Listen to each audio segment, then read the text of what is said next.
बिस्मिल्लाहिर्रहमानिर्रहीम। आज 24/12/2020।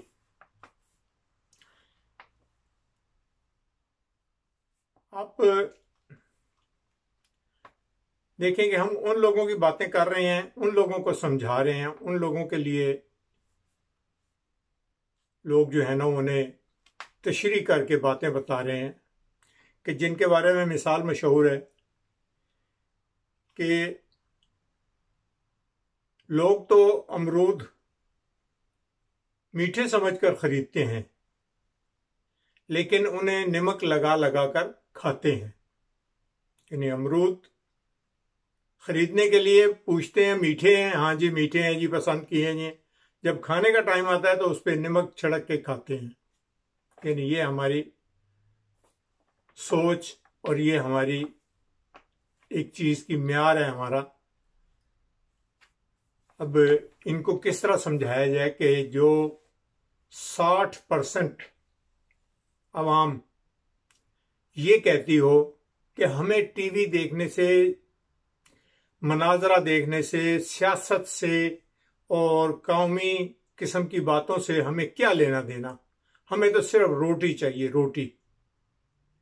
तो ऐसी कौम में से अगर 40% या 30% लोग अगर सूझबूझ रखते हैं और जो ये समझते हैं कि अगर हम हिस्सा नहीं लेंगे तो कौन इस मुल्क को चलाएगा या कौन आगे आएगा। हर आदमी कहे कि जी मेरी भी गर्ज नहीं है, मुझे क्या लगे इन बातों से।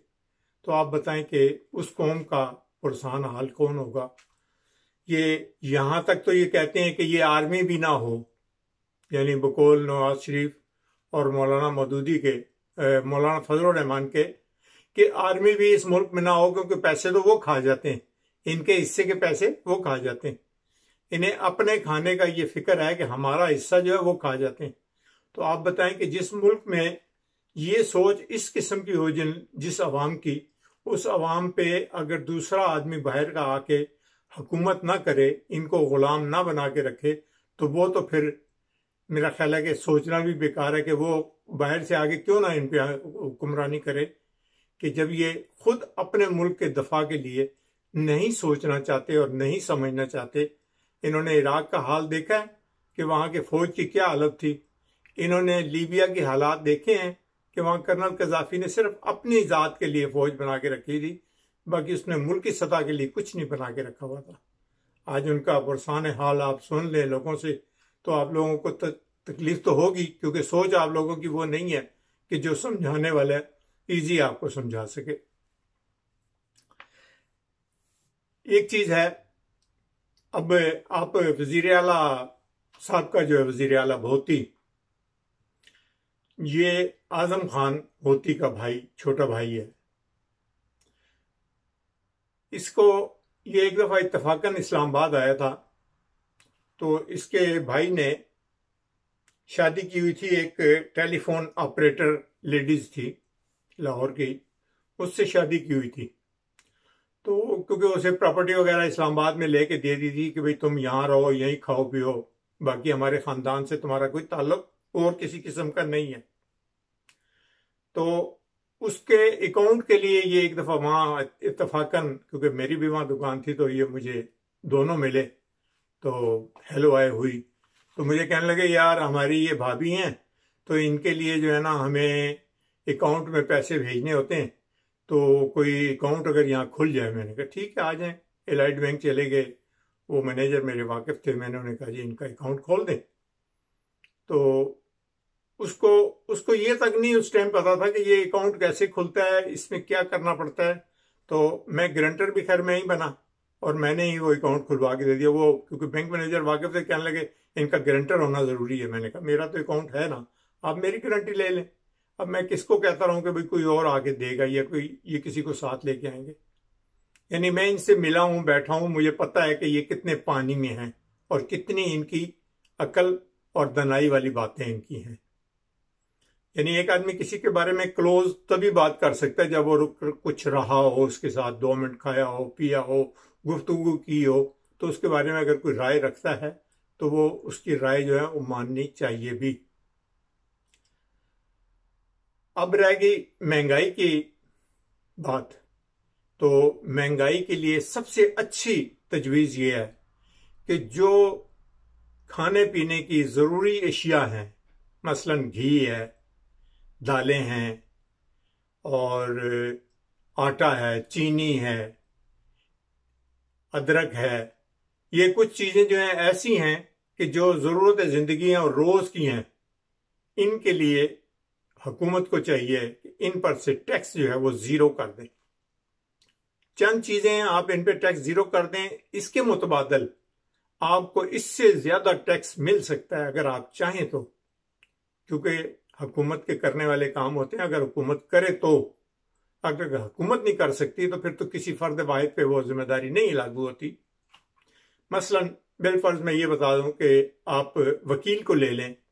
वकील को अभी तो ये मैं इनकी बातें कर रहा हूं, पहले मैं ये एक बात बता दूं कि हर आदमी का टैक्स फॉर्म जो है वो फिल होना चाहिए, चाहे वो कुछ भी नहीं कमाता, चाहे वो ना देने के काबिल हो टैक्स। मतलब एक आमदनी पे टैक्स दिया जाएगा ना कि इतने हजार होगी तो उस पे आमदनी पे आप टैक्स आप पे लागू होगा। नहीं है उसके पास कोई हरज नहीं, लेकिन उसका फॉर्म जरूर फिल हुआ होना चाहिए। मैं हूं, मजदूरी करता हूं, लेकिन फिर भी मेरा फॉर्म जरूर फिल हुआ होना चाहिए कि मैंने साल में मजदूरी में क्या कमाया। चाहे 0-0 हो गया, खाया पिया लगाया 0 हो गया, ठीक है, कोई हरज नहीं, लेकिन आपके पास रिकॉर्ड होना चाहिए कि जब कल वो आप उसकी कोई बहुत बड़ी प्रॉपर्टी पकड़ते हैं तो आपको पता लग जाता है कि ये तो 2 साल पहले कह रहा था मैं 0-0 हूं, आज 3 साल बाद ये जो एकदम अचानक से कहां से ये अरबपति बन गया। एक तो इन चीजों से आपको अच्छे और बुरे की तमीज भी हो जाएगी। और दूसरा मैं जो कहना चाह रहा था कि वकील है, सुनार है, अपना इसका नाम क्या, और तीसरा कोई फैशन डिजाइनर है, मतलब एक, अब ये छोटा टेलर तो ये आम जुमरे में आ जाएगा, लेकिन फैशन डिजाइनर है वो हो गया।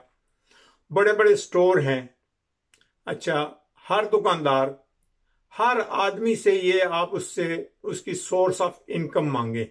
बिलफर्ज डॉक्टर है, डॉक्टर जो 500 रुपया फीस ले रहा है पर क्लाइंट, तो उसकी आप रोज की शाम तक आमदनी देखें, क्या वो टैक्स देने के काबिल नहीं है?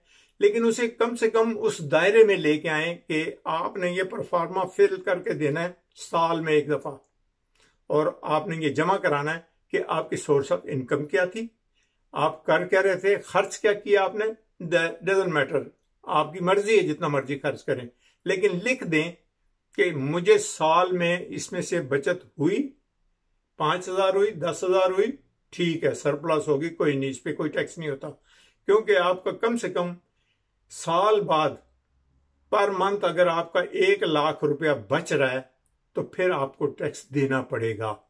और अगर खाया पिया और 1,00,000 से कम बचा लिए तो कोई हरज नहीं है, क्योंकि उस पर आप वो यही कह सकते हैं कि मेरा खाया पिया बराबर हो गया।